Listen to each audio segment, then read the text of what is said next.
Nuestro invitado de hoy es Sergio Cesarín, politólogo especializado en China, realizó estudios de posgrado en el Departamento de Economía de la Universidad de Beijing, investigador del CONICET, coordinador académico de la Maestría en Economía y Negocios con Asia, Pacífico e India de la Universidad de 3 de Febrero y coordinador del Centro de Estudios sobre Asia, Pacífico e India de la misma universidad. Autor de numerosos artículos en revistas especializadas y libros, entre ellos China se avecina, la reevolución de una potencia emergente.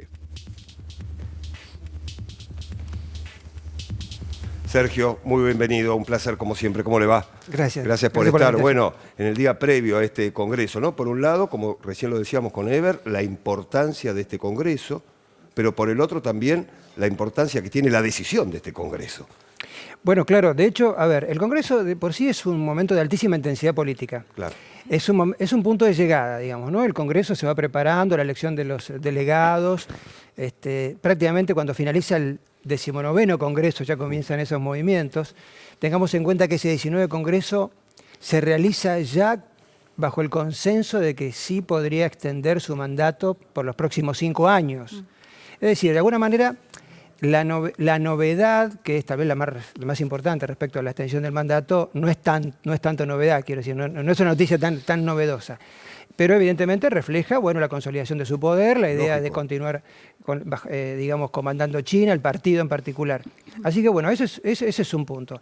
Lo interesante que planteas es, bueno, todas las especulaciones que tienen que ver con lo que va a suceder una vez que se defina la estructura de poder final, donde ahí sí podemos determinar las líneas más importantes o el perfil de gobierno futuro.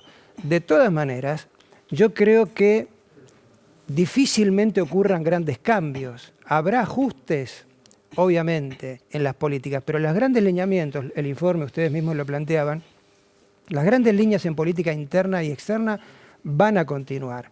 Esas líneas de política interna y externa han sido definidas por el presidente Xi Jinping y sus operadores.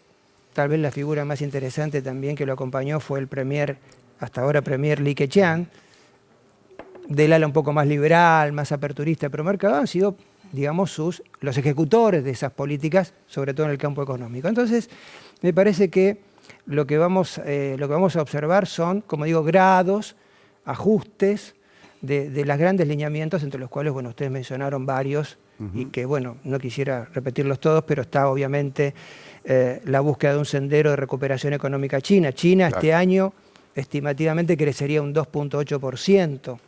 Es una cifra que suena muy lejos de las antiguas tasas chinas, ¿no? Sí, que incluso es menor a las de otros países de la región, lo cual podría mostrar el impacto que ha tenido esta política de cero COVID, ¿no?, a la que hacíamos referencia. Yo veía esta semana que incluso hay un recrudecimiento tenue para lo que analizamos nosotros desde Occidente de los casos, pero que efectivamente ha generado nuevas respuestas también en ese sentido, con algunos cierres, digamos, hay un convencimiento de que esta es la política que deben seguir. Te quería preguntar cómo analizás el impacto económico que ha tenido este año la política de cero COVID en China. Lo refleja el indicador económico, como lo mencionaba recién. Si ves las estadísticas del Banco Mundial y el Banco Asiático de Desarrollo, excluyendo a China, el resto de la región crecería prácticamente un 5%, que es totalmente de acuerdo con lo que mencionás. Las restricciones del COVID que han generado disminución del consumo, ruptura de las cadenas de provisión, logísticas, bueno, hemos visto atascamientos en en los sector portuario, dificultades para exportar. También ha traído, digamos, de alguna manera aparejado algunas dudas respecto al próximo escenario chino, a la facilidad de hacer negocios, en fin. La juventud también, ¿no? Claro. De alguna manera, entre comillas, se ha deteriorado un poco el clima de negocios. Entonces, evidentemente, los impactos, como digo, se reflejan básicamente por la caída del producto. También recordemos, es importante que, bueno, hay cierta tensión social por ese motivo. Y hay otro aspecto muy importante que se ha hablado mucho en los últimos tiempos, sobre todo las grandes consultoras, respecto a la crisis en el sector inmobiliario, en el sector de real estate, donde hay problemas, digamos, de posible bancarrota en grandes empresas, en grandes grupos económicos. Entonces, el escenario... Y un tercer factor, recordemos también la vigencia de las sanciones internacionales. Sí, claro. Sergio, un poco también en ese sentido, leía justo un artículo de Jorge Malena, especialista en China, y lo invitamos también bastante, que planteaba lo poco que se habla del pensamiento de Xi Jinping. De hecho, entiendo que se presentó, se dio a conocer un documento acerca del pensamiento del presidente. Pensaba, no sé, si hablábamos de Deng Xiaoping como la reapertura económica, ¿cómo calificaría justamente los gobiernos de Xi Jinping y sobre todo, bueno, considerando los contextos particulares internacionales, ¿no? Guerra en Ucrania actualmente, guerra con Estados Unidos, guerra comercial? Él es una figura que fue entronizada para realizar una tarea realmente muy dura y difícil, y que en gran parte ha logrado, que era, de alguna manera, moderar las pujas interfaccionales dentro del partido. Combatir hechos de corrupción. Sabemos también que una de las grandes líneas de su política interna ha sido la lucha, y sigue siendo la lucha contra la corrupción.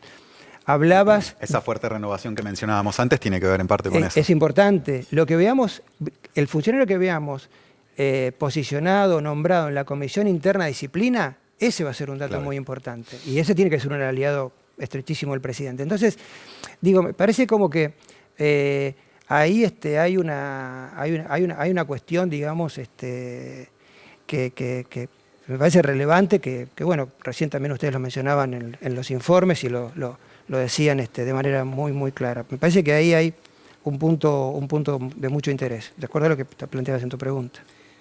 Bueno, Sergio, una pregunta que tiene que ver más con el tema de la expansión del China potencia como una potencia expansiva hacia el resto del mundo, que es su gran proyección, y esa visión de Xi Jinping, del Partido Comunista, pero que fue recalcada en el discurso de los 100 años el año pasado, esta idea de no tratar de imponer una cultura, un modelo político a los países con los cuales tenga influencia. Y bueno, un poco preguntarte qué opinas sobre cómo viene esa visión, y también en discusión con el término de libertad, ¿no? Porque nosotros conocemos el término libertad en Occidente en contra del autoritarismo chino y democracia y demás. Pero sabemos que bueno, el imperialismo occidental ha violado los términos de libertad en términos de imposición de modelos sobre otras culturas y también no solamente políticos, sino culturales. ¿Cómo lo ves desde China, desde la cultura china, que es algo tan diferente a los occidentales, ¿no? Bueno, lo vinculo con tu pregunta sobre el pensamiento de Xi Jinping, digamos. A ver, primero, por el tipo de sistema político, por el tipo de régimen, la garantía de pervivencia, de sostenimiento en el poder por parte del Partido Comunista Chino. Ese es parte nuclear de su pensamiento.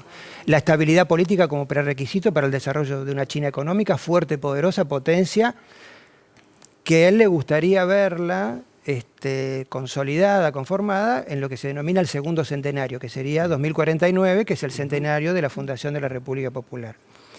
El tercero se vincula con de alguna manera, la expresión fáctica externa de este pensamiento tiene que ver con una fuerte postura, digamos, nacionalista, de altísima reivindicación sobre las características, derechos soberanos que China ha hecho, bueno, sobre Taiwán, sobre el Mar del Sur.